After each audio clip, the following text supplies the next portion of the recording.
Ayan. Kamusta po kayong lahat? Antok na po. Sabi mo sa katabi mo, gumaganda ka lalo. Pumopogi ka lalo. Ayan. Praise God. Sino po ang bless na bless ngayon pong gabing ito? Amen. Praise God. Grabe po ang Lord. Sino po ang naniniwala na may gagawin pong matinding bagay ang Panginoon? Amen. Amen. Didiretso na po ako sa word ng Panginoon. But before that, I would like to begin with a statement. Ang statement po is, the older I get or the older we get, the busier we get as well. And the more tired we feel. Sino pong nakaka-relate? The older we get, sa totoo lang, habang tumatanda talaga, ay nagiging mas busy. At mas dumadami po ang mga responsibility. Amen? At sa pagdami po ng responsibility sa pagtanda, sabi ko, Lord, bakit ganun? Nung bata, ang iniisip lang ay crayons, yung coloring book. Pero dumating ang time, hindi na yung coloring book or crayons na ang iniisip na ng mga bata, kasi na-introduce na ang school, ang iniisip na rin nila yung mga assignment, mamaya yung mga projects na. Amen?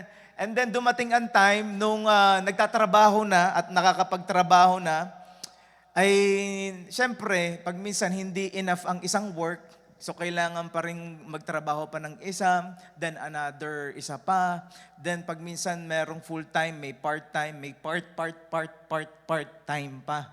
Ano po, ang daming part, no? Ang daming part ng time. Amen? And sometimes, sa totoo lang, it is exhausting. Amen? It is very exhausting. Tingnan mo ang katabi mo. Sabihin mo, kaya mo yan.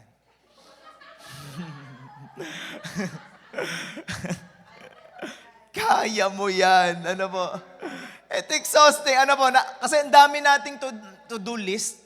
Sa totoo lang, lalo na po ang mga magulang, I do feel same with the parents na ang dami mong kailangan gawin, hindi lang naman yung after ng work, hindi lang naman yun ang iniisip mo kasi pag uwi mo, iniisip mo, ano kaya lulutuin ko? Ano kaya, ayos na kaya yung tutulugan ng mga anak ko? Kung malalaki na yung anak nyo, pabayaan nyo na. Sila na mag-ayos.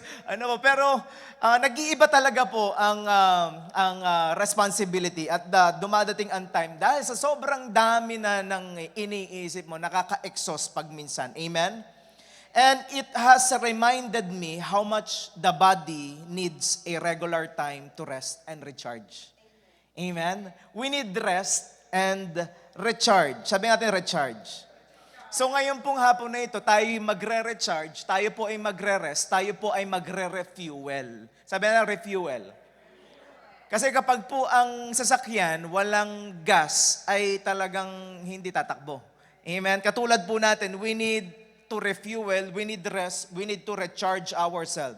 Ang katawan po natin ay kailangan ng pahinga. Lahat ng may tulog ay magsabi ng amen. Yung natulog nga, buti pa sila. Sana all nakatulog. At ang katawan po natin hindi lang kailangan ng pahinga, kailangan din po nito ng tamang pagkain, healthy pagkain, at syempre exercise na din.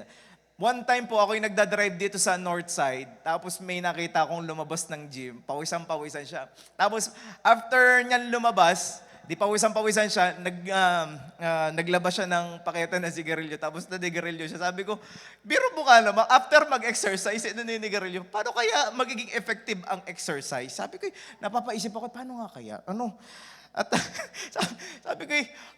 sabi ko, ang dami ko nang iniisip, ayoko na problemahin yan.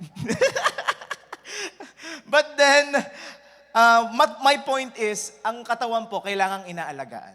Amen? Because you and I cannot live well without sleep and physical rest. That is so essential to our physical health and well-being. But, sabi natin but.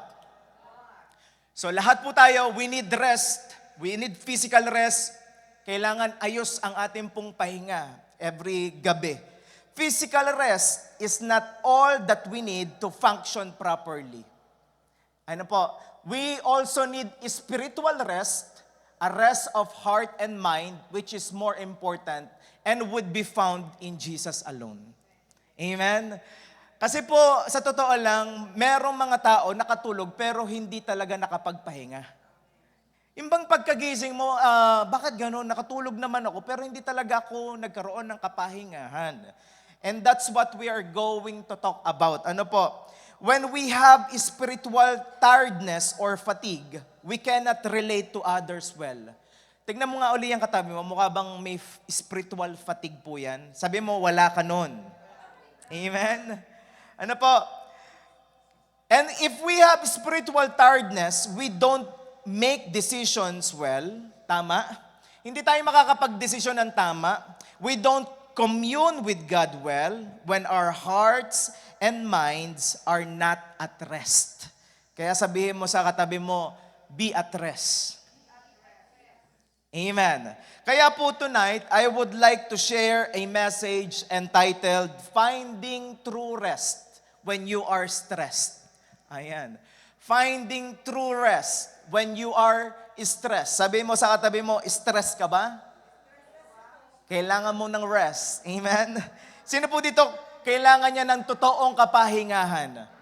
Amen. And when I'm talking about totoo, ano po, hindi po ito peke. Ano po, kasi po ang mundo meron ding binibigay na kapahingahan which is temporary lang. Pero kapag ka sa Panginoon po tayo umasa, it is gonna be true rest. Ano po, totoong kapahingahan. In the Old Testament, God commanded His people to observe a Sabbath. Sabi natin Sabbath. And a Sabbath means rest. So, kapag po sinabi sa Old Testament na Sabbath, it means rest. But in New Testament, when Jesus make it clear that God intended Sabbath more as a gift than a law. Ano po? So, hindi na po ito law in the New Testament, it is a gift. Sabi natin gift. So, kung ang rest ay gift, nasa sa iyo kung tatanggapin mo or hindi. Amen? Sino po dito gusto niya tumanggap ng kapahingahan? Sabi natin, akin yon Lord. Amen? So kapag pinag-uusapan ang pahinga, pag minsan, ang iba, sinasabi nila, ano yung pahinga? Hindi ko alam yung pahinga. Ano yung pahinga? Wala sa vocabulary ko eh. Rest is important to God. Alam niyo po, rest is very important to God. Life without rest is not sustainable. Sa totoo lang. Kaya ang mga tao talaga na hindi nagpapahinga.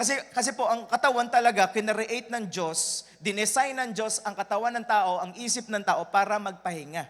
Kaya po may gabi din tayo pag minsan. Amen? Sa mga nagtatrabaho tuwing gabi, di sa umaga naman sila nagpapahinga. Anong ginagawa ng rest? Rest will refresh our bodies, giving us the energy we need to honor God and to love others. And learning to practice rest is spiritual discipline. Sabi natin discipline. So kapag ka nagre-rest tayo, ginagawa natin yung spiritual discipline like what, Pastor? Like praying. Kapag ka nananalangin tayo, it's like resting. Ano po? Kapag ka nagbabasa tayo ng Bible, it's like resting that will help us to enjoy God's presence and realign our priorities. Kapag ka may rest, mas madaling naayos ang mga bagay-bagay at madaling nagagawa. Kasi meron kang tamang pahinga. Sabi natin pahinga. Sino po dito gusto ng pahinga? Pastor, ang dami ko nang pahinga eh. Yun ang problema pala. Ang dami ko nang among pahinga, Pastor eh. Ano po? Exodus 20 verse 8. Okay, punta po tayo sa verse. Remember to observe the Sabbath day by keeping it holy. Verse 9, you have 6 days each week for your ordinary work, but the seventh day is a Sabbath day of rest dedicated to the Lord your God. On that day, no one in your household may do any work. This includes you, your sons and your daughters, your male and female servants, your livestock, and any foreigners living among you. Kung mapapansin po natin, rest is commanded. Sabi natin, commanded. Inuutos po ito ng Panginoon sa atin. Ano po? Rest is commanded from the Lord. And sometimes, we just think rest is just stop working. Kapag siguro pastor, pag minsan po ang iniisip ng iba is ang rest is like tapos na ako magtrabaho. I need to rest. Pupunta na ako sa bahay, I need to rest. But it's more than that. Ano po? Sometimes we just think the rest is just stop working. But God is when God talks about rest, He talk about more than stop working. Ano po? When we study the 10 Commandments, kapag po binasa niyo muli ang 10 Commandments, we are going to see God's heart. Di ba pag minsan, hindi ko alam kung nabasa niyo po ang 10 Commandments, pero kapag binasa niyo muli ang 10 Commandments sa Old Testament, makikita po natin yung puso ng Panginoon. Amen? At ano ang puso ng Panginoon? Ano ang nasa 10 Commandments? He loves us. And He cares for us. Alam niyo po, pag minsan kasi iniisip ng iba, ang batas ay masama na. Lalo na po, pagka, hindi na tayo sa Old Testament. We are in New Testament, which is true. But then, ginawa po ng Panginoon ang law for us para mas mapabuti tayo. Pero wala talagang nakagawa eh. Ano po? Kaya po siya na ang gumawa ng paraan. But, aside from that, isipin natin, halimbawa na lang, sa kalsada, walang batas. Sa tingin niyo, magiging maayos tayo? Yung kung sinong nauna, siya na. Ano po, kahit may stop sign, wala, diretso lang ako. Wala akong susundin. Ano po, kaya po ang batas talaga, kinareate ng Panginoon para sa ikaaayos ng buhay natin. Amen? At ang bawat instruction or commandment ni Lord ay beneficial for you. Kapag kami sinasabi ang Panginoon, it is beneficial for you. It is wise, it is perfect, that will glorify God as well. And we can also see that God is not against work. Baka pag minsan inisip natin, ang topic ni Pastor ngayon, it's all about rest. So I need to rest always. At hindi na ako magtatrabaho. No, ang Diyos po, hindi po siya against sa work. Work is a gift, not a curse. Kaya kung nahihirapan po tayo mag-work, maybe kailangan mo rin munang magpahinga. Magpahinga muna, pero hindi laging nagpapahinga. Dahil regalo po ang trabaho. Amen? Sino po dito na-appreciate niya ang kanyang trabaho? Sino po dito mahal niya ang kanyang trabaho? Parang labas sa ilong eh. Amen. Amen. Amen. Ano ba, Pastor, ang Sabbath day? There's a lot of debates. Sa totoo lang, marami pong debates na nangyari. And some people like it to be Saturday. May mga taong maririnig kayo, ang Sabbath day is Saturday. Ang iba naman magsasabi ng Sunday. But the early church decided to observe the Sabbath day on the Resurrection Day. Ano ba pag sinabing Resurrection Day? Ito po yung Sunday, which is the first day of every week. Yung pong Sunday, it is first day. Ito po yung pinakaunang araw ng buong linggo. Amen? So, kapag pala nagsasabat day ka, that means you're attending the first day of every week. Pag minsan iniisip natin, Monday yung unang araw, pero hindi po. Ang pinakaunang araw ng buong linggo ay Sunday. Amen. So, tuloy natin yung verse. Exodus 20:11. For in 6 days, the Lord made the heavens, the earth, the sea, and everything in them. But on the 7th day, He rested. Sabi na, rested. That is why the Lord blessed the Sabbath day and set it apart as holy. Si God Himself modeled Sabbath day to us, and He modeled the rest day to us from the very beginning. Sa una pa lamang, minodel na ng Panginoon ang rest. Minodel na ng Panginoon na kailangan natin ng kapahingahan. Amen? Immediately after God finished created. After God finished created everything, He gave Himself a day to look back on the goodness of all the work that He completed. Di ba, ang sarap naman na muli mong tignan yung buong linggo na, Lord, marami pong salamat dahil binigyan mo ko ng mga araw na nakapagtrabaho ako. And now I have a rest day, Panginoon, inaalala kong muli. Amen? Nandiyan pa ba kayo? Anong ginawa ni Father God, ni God, nung kinreate niya ang mundo? Genesis 2 verse 1. So the creation of the heavens and the earth and everything in them was completed. Nandiyan po ba? Ayan.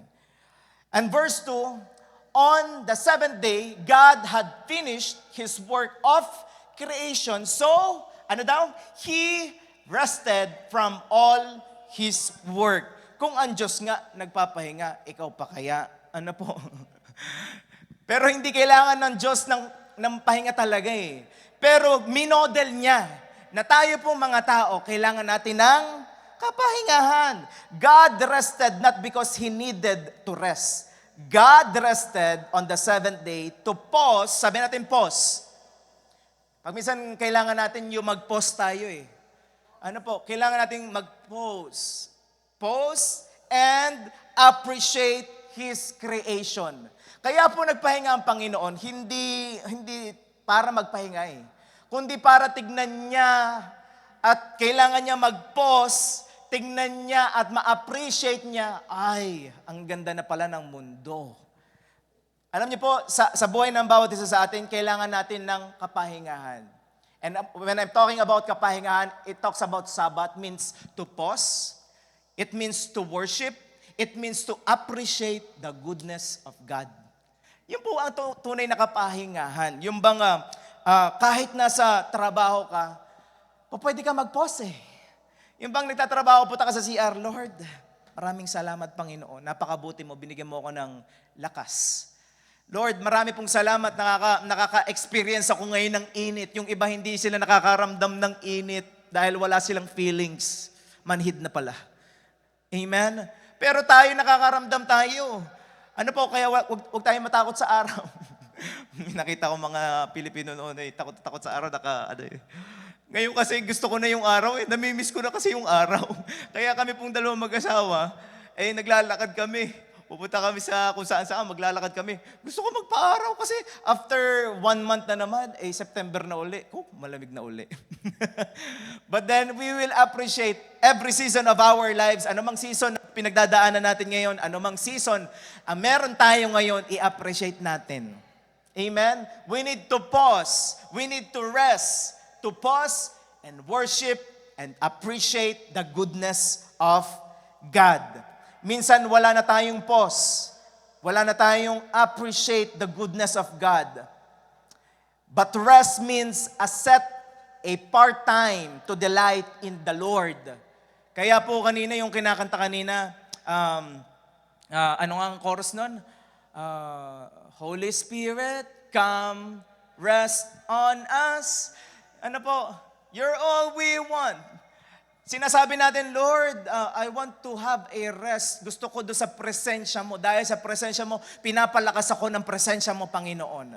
Ano po? Walang katulad ang presensya mo, O Diyos, Holy Spirit. Walang katulad ang presence mo. Kapag ka naranasan mo ang presence ni Lord, kakaibang restoration, kakaibang rejuvenation ang nararamdaman ng iyong spirit. Amen? Rejuvenate na yan, no? Ano ba yung rejuvenate? Parang nakita ko yun. Parang sa mukha ata yung rejuvenate. Nare-refresh. Ano po? So, paalala sa lahat, or pag-alala sa lahat ng kabutihan na ginawa ng Diyos. Kapag totoo tayong nakapag-rest kay Lord, nare-revive tayo, na-strengthen tayo, lumalakas tayo. Amen? Kaya po, kayo po na nandito ngayon, talagang kayo ay nagpapa-refuel. Hindi nyo napapansin, after nyo nakarinig ng salita ng Panginoon, nare-refresh uli kayo, na-strengthen kayo, nare-revive uli yung spirit ninyo na parang hopeless na, pero Lord, salamat Panginoon, may word ka uli sa akin this midweek. And Lord, sa Sunday, meron uli, Panginoon. Amen? Amen? God wants us to remember something every time we spend time or a day resting in God's presence. Ano yung mga bagay na gustong ipa-remember, ipaalala ng Panginoon whenever we are resting? Number 1 po, dalawa lamang ito. God wants us to rest because He wants us to remember that we have a powerful God. Gusto ng Panginoon Kapag ka na tayo ay nandoon na sa resting place, resting time, maalala natin na tayo ay may makapangyarihan ng Diyos, na ang Diyos natin, sa Diyos natin, walang imposible sa Kanya. Amen? We have a powerful God. Bakit ko aalalahanin na makapangyarihan ng Diyos kapag pagod na tayo? Amen? Bakit natin aalalahanin na may makapangyarihan tayong Diyos kapag ka dumating ang time na tayo ay pagod na pagod? Ano po? Pagod na pagod. Balikan natin uli. Exodus 20 verse 8, remember to observe the Sabbath day by keeping it holy. Yan po ang nakalagay. And verse 9, you have 6 days each week for your ordinary work, but the seventh day is a Sabbath day of rest dedicated to the Lord your God. On that day, no one in your household may do any work. This includes you, your sons, daughters, male, female, servants, your livestock, and any foreigners living among you. Verse 11, balikan uli natin. For in 6 days, the Lord made the heavens, the earth, the sea, everything in them. But on the seventh day, He rested. That is why the Lord blessed the Sabbath day and set it apart as holy. Inulit ko lang. Ano, pastor, ang ibig sabihin mo? Alam niyo po, habang binabasa ko ito, gustong ipaunawa sa atin ng Panginoon, yung creation niya, kapag ka nakikita natin yung creation niya, dapat naaalala natin na may creator.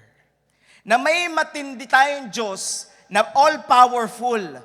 The rest or Sabbath day is related to creation because God wants you to know that there is a creator.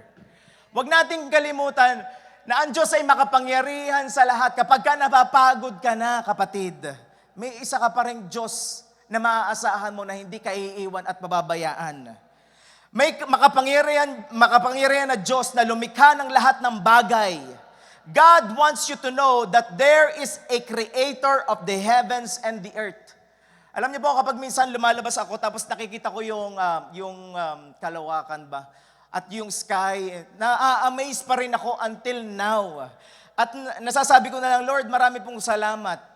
Marami pong salamat dahil itong creation mo, Panginoon, Lord, pinakikita mo na mas malaki ka sa creation mo. Na mas maganda ka, Panginoon. Kung maganda na itong creation mo, mas maganda ka lalo, O God. Amen? We need to remember that there is a powerful God. And once we remember that there is a powerful God, naaalala uli natin, na-amaze uli tayo sa kayang gawin ng Panginoon at sa mga ginawa niya para sa atin. Para bumalik muli ang pagkamangha mo sa Kanya, alalahanin mo uli siya. Para bumalik uli yung strength mo, alalahanin mo uli ang Panginoon. And by just looking at creation, you will remember that we have a powerful and amazing God. Na-experience niyo po ba yon? Tingnan mo nga yung creation yung katabi mo. Creation niya ng Lord eh. Kapag nakikita mo yan, kapag nakikita ko yung asawa ko, Lord, marami pong salamat, Panginoon. Lord, napakabuti niyo po, Panginoon. Finished work. Unfinished work daw. Grabe po yun. Grabe yun. Kapag lumalabas kayo ngayon, yung bang naglalakad lang kayo, Lord, ang ganda-ganda ng summer. Lord, napakabuti niyo po, Panginoon. Na-amaze ba kayo? Or ako lang? Amen? Kapag kapag nagdadrive kayo, Lord, marami pong salamat, Panginoon. At nakikita ko ito, sabi ko nga yung sa ating mga mata, kasi nakikita natin yung colors. Kasi po yung iba, kailangan nila ng, I think, yung mga glass para makita nila yung tunay na, colorblind ba ata ang tawag doon? Colorblind. Na once na binigyan sila tumalsik na lang, sorry. Makakat ba natin yun? Okay. Once binigyan natin ng tawag dito, ng eyeglass, para makita nila yung tunay na kulay, manghang-mangha sila. Ay tayo ngayon parang, kasi normal na lang parang, wala na. Ay, okay na, parang okay na. Ang ganda. Pero wala nang dating. Wala nang amaze. Hindi na tayo na-amaze. Kasi pag minsan yung mga bagay na blessing, yung normal na blessing sa atin, parang wala na, parang etchepuera na. Pero alam niyo po, yung mga normal na blessing sa inyo, napakatinding blessing sa iba. don't take it for granted. Ano mang meron ka ngayon, hayaan mo na ma-amaze ka. Lord, marami pong salamat. Kasama ko ang aking pamilya right now. Magkakasama pa rin kami. Amen? And I want to tell you something.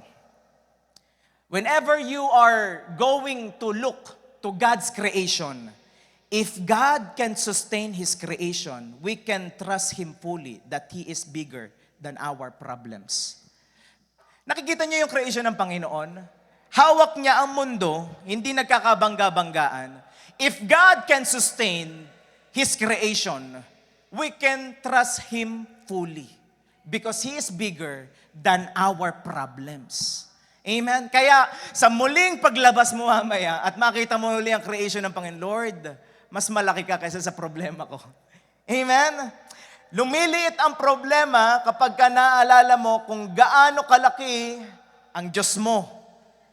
Amen? Gaano ba kalaki ang Panginoon? Gaano ba kalaki ang Diyos? Siyempre, mas malaki yan sa kalawakan. Siyang may create ng lahat ng bagay. Amen? Kaya po yan, nasabi dyan, lumiliit talaga ang problema eh. Kaya kapag ka lumalaki ang problema, mas lalo kang tumingin sa kalakihan ng Panginoon. Lord, mas malaki ka. Lord, you are a great provider, Panginoon. Lord, pinatunayan mo na ito in the past. Hindi ka, Panginoon, nagkulang. At Lord, I do believe hindi ka rin magkukulang sa amin ngayong nandito na kami sa ganitong sitwasyon. Amen? Amen? Minsan nawawala ang peace kasi nadidiscourage tayo sa nakikita at pinagdadaanan natin. Jeremiah 31:35. Sabi po dito sa Jeremiah 31:35, I am the Lord, all-powerful. Ayan, pakita nga po natin. Ayan po sabi dyan, I am the Lord, all-powerful. I command the sun to give light each day. Sino po dito ang nakakita na sa araw ay walang liwanag? Pagkagabi. Sa iba, lumiliwanag pa rin. Alam niyo po, ang Diyos ang nagbibigay ng liwanag sa araw. Tingnan niyo yung araw. At ang nakalagay dyan, the moon, the stars to shine and at night, and ocean waves to roar. I will never forget to give those commands, and I will never let Israel stop being a nation. I, the Lord, have spoken. Anong sinasabi ng Panginoon dito? I am the Lord, all-powerful. Hawak ng Diyos lahat ng bagay. Kaya po pag minsan, we are doing such things na by our own strength, na ginawa na natin ang lahat, pinipilit natin gawin ang lahat, na nakakalimutan natin, meron nga palang Diyos tayong pwedeng pagkatiwalaan na may kontrol ng lahat ng bagay. Amen? Siya ang may kontrol ng lahat ng bagay. Ang Diyos na may kontrol sa araw at nagbibigay liwanag ay Diyos na hindi ka pababayaan sa lahat ng pinagdadaanan mo, kapatid. Amen? Kaya sa muli na ikaw ay ma-discourage, alalahanin mo ulit, ang Diyos ko ay makapangyarihan sa lahat. Siya ang nagbibigay ng liwanag sa araw. Siya ang nagbibigay liwanag sa bituin. At sa buwan tuwing gabi. Siya ang may kontrol ng lahat ng bagay. Amen. Kaya kung may nangyari, kontrolado yan ni Lord. Sa paganda yan. Alam niyo po, lahat na nagtitiwala sa Panginoon, laging iniisip niyan, kontrolado ito ng Diyos at laging sa paganda ito. Amen.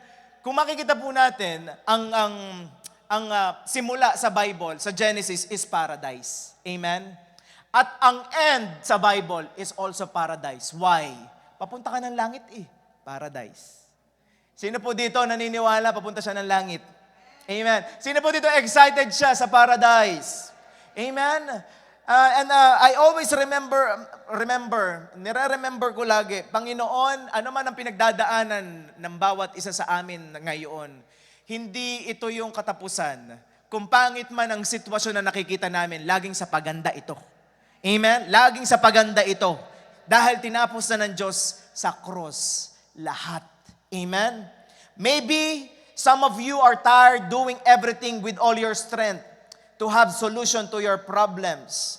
But I want to let you know na meron kang maaasahan na Diyos. Diyos na makapangyarihan sa lahat. Amen? 1 Chronicles 29:11. Sabi po dyan, yours, Lord, is the greatness, the power, and the glory. and the majesty and the splendor, for everything in heaven and earth is yours. Yours, Lord, is the kingdom. You are exalted as head over all. Amen? Sabi natin all. Minsan nakakalimutan natin, we forget that God is the owner of everything. Ang Diyos ang may-ari ng lahat ng bagay. Ang Diyos ang may-ari ng lahat ng bagay. Kung ang Diyos ang may-ari ng lahat ng bagay, well, pwede niyang ibigay anuman ang ating hingin. Ang sabi po sa Bible, kung ang kanyang anak hindi niya ipinagkait para sa iyo, ano pa ang hindi niya kayang ibigay sa iyo? Amen? Palakpakan natin si Lord. Nakaka-inlove, sabi ko, Lord. Salamat po, Panginoon, hindi ka madamot na Diyos. Amen? Lord, hindi ka madamot. Amen? Ang Diyos natin ay hindi madamot. Ang tatay natin sa langit ay hindi madamot. God is in control. God is in complete control, so you can rest and surrender to Him. Kung ang Diyos in control, kung ang Diyos mo ay makapangyarihan sa lahat, you can rest, kapatid.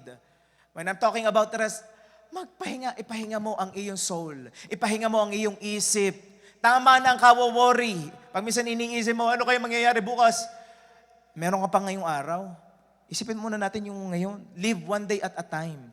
Alam niyo po, one time, kinakausap ko yung aking pastor way back po sa Pilipinas. And sinasabi ko sa kanya, nung papunta ako dito sa Canada, Pastor, hindi ko alam kung anong mangyayari sa akin sa Canada. Kasi po ayaw ko dito pumunta.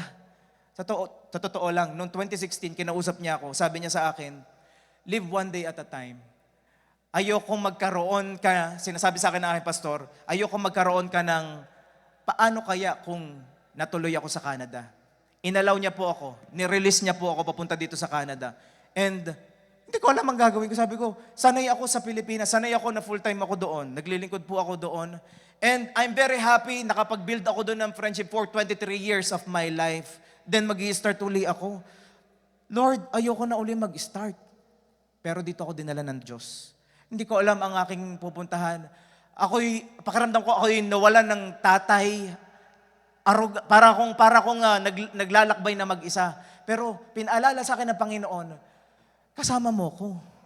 At naalala ko muli yung pangako ko sa Panginoon. Lord, basta kasama kita, maglilingkod ako. Basta kasama kita. Basta yung presensya mo, Panginoon, kasama ko. Panginoon. And I was reminded, Lord, marami pong salamat. Di mo ko iniwan simula nung una hanggang ngayon. Ano po, kaya po sabi ko, Panginoon, all glory belongs to you alone. Ano man ang pinagdadaanan natin ngayon, maybe hindi mo pa makita. Or naguguluhan ka, Lord, ano bang plano mo, Panginoon? Ano bang plano mo talaga? Alam niyo po, I do believe, dadalhin pa rin kayo ng Diyos sa kanyang perfect plan sa bawat isa sa inyo. At lahat ng bagay na pinagdadaanan nyo, laging sa paganda po, iyan. Amen? Dahil siya ay in control. Kung ang mga planeta ay hindi napapabayaan ng Diyos, buhay mo pa kaya? Amen? Kung ang mga planeta, makikita mo, hindi mo naman pinabayaan, Lord, yung mga planeta eh. Ikaw pa kaya? Ikaw pa kaya? When we look at God's creation, it should lead us to trust Him more. Amen? Kaya sa muli, kapag ka makikita mo ang creation ni Lord, it must lead you to trust Him more. Amen? No matter how confusing life can be, no matter how unexpected and alarming your circumstances may be, there is a rest that can be found in God alone. Amen? Ano mang mga unexpected turns ng buhay mo, bakit ito nangyari sa akin? Bakit, Pastor, kami nag-break? Ang ganda-ganda, saya-saya ng aming relationship.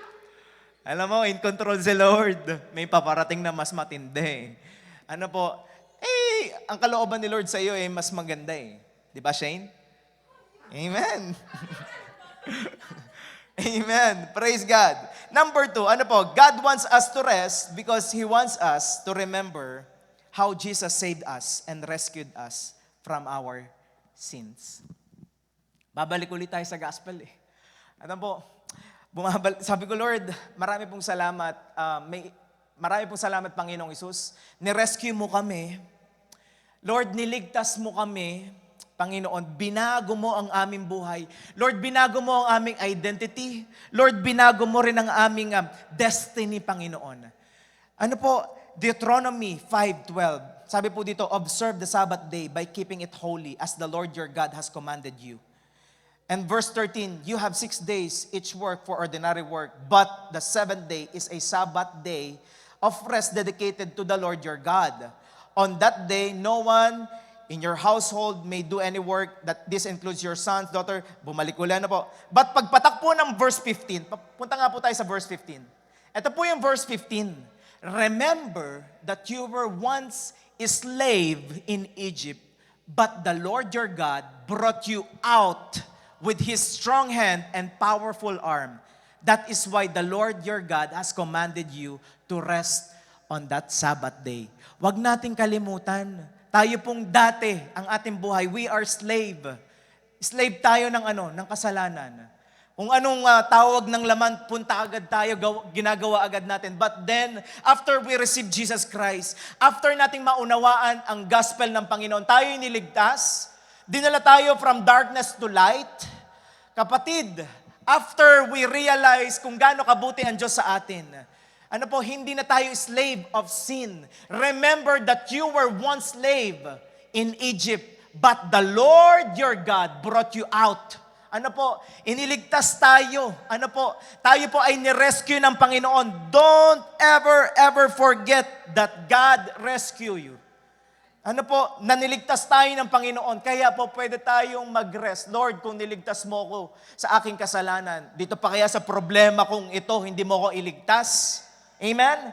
There's power when we remind ourselves how Jesus saved and rescued us. It gives us encouragement. Kapag muli kong nakikita ang cross, nakikita ko kung anong ginawa ng Panginoong Hesus sa cross It gives me encouragement. It gives me hope. It gives me direction. Binibigyan ako nito ng direksyon. Sa aking buhay.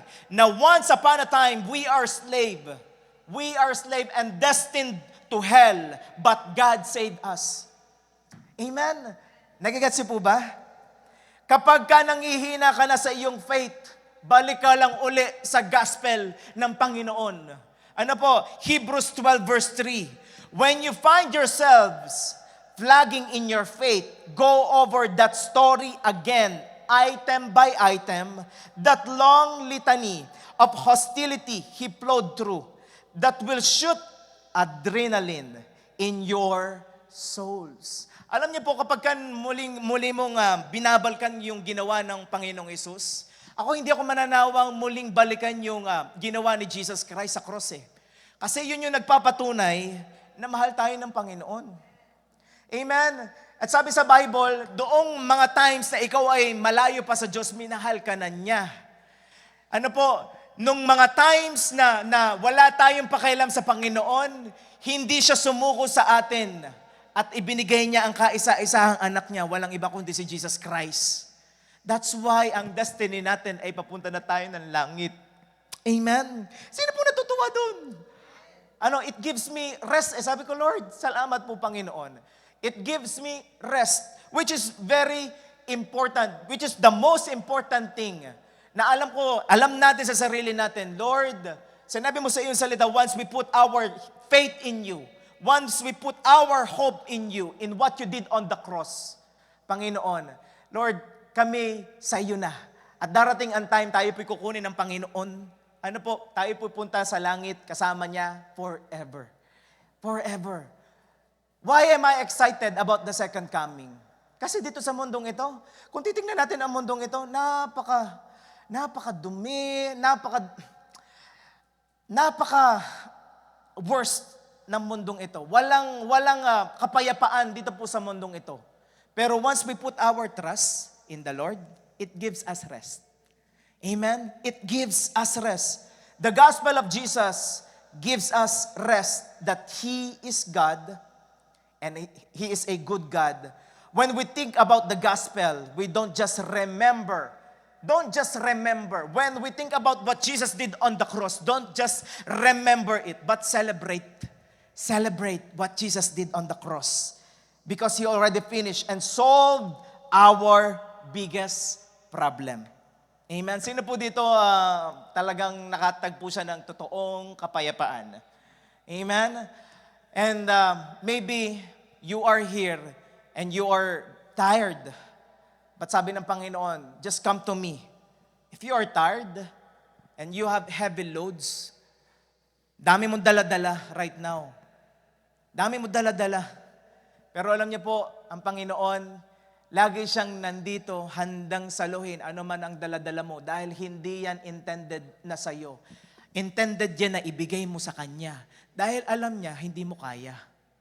Amen? Alam niyang hindi mo kaya. Pero makakayanan mo kapag ka ibinigay mo na sa Kanya. Right now, I just wanna pray for you. Let's just close our eyes and bow down our heads. Lord, we thank you for your word. Lord, your word is powerful, Panginoon. Lord, your word encourage us. And Lord, it gives us hope, Panginoon. Lord, I am praying, Panginoon, hindi lang natatapos yung salita mo, Panginoon, this midweek service. But Lord, pagdating namin mamayang gabi, kapag ka kami po ay nagre-rest na, kapag ka kami nagpapahinga na, Lord, aalalahanin namin na may isa kaming Diyos na makapangyarihan sa lahat, na iniligtas kami, Panginoon. Aalalahanin namin, Panginoon, na may isang Diyos kami na hindi lang makapangyarihan, kundi mahal kami, O God. Lord, marami pong salamat dahil hindi ka tumigil, hindi ka sumuko sa aming mga buhay. And I do believe, Panginoon, patuloy mong i-reveal ang iyong sarili. Lord, I am praying, magpakilala ka pa sa amin in every aspect of our lives. Ano man ang aming ginagawa, Panginoon. Lord, I am praying, patuloy ka magpakilala sa amin.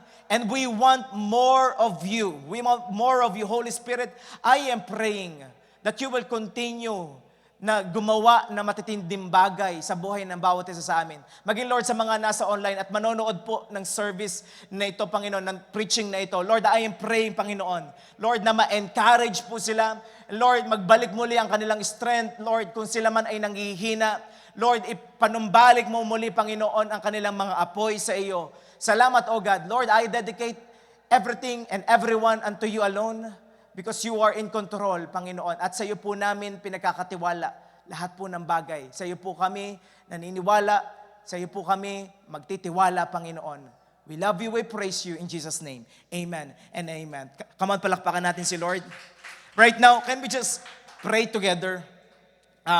Pwede bang magkaroon tayo ng prayer partner right now? And I'm just gonna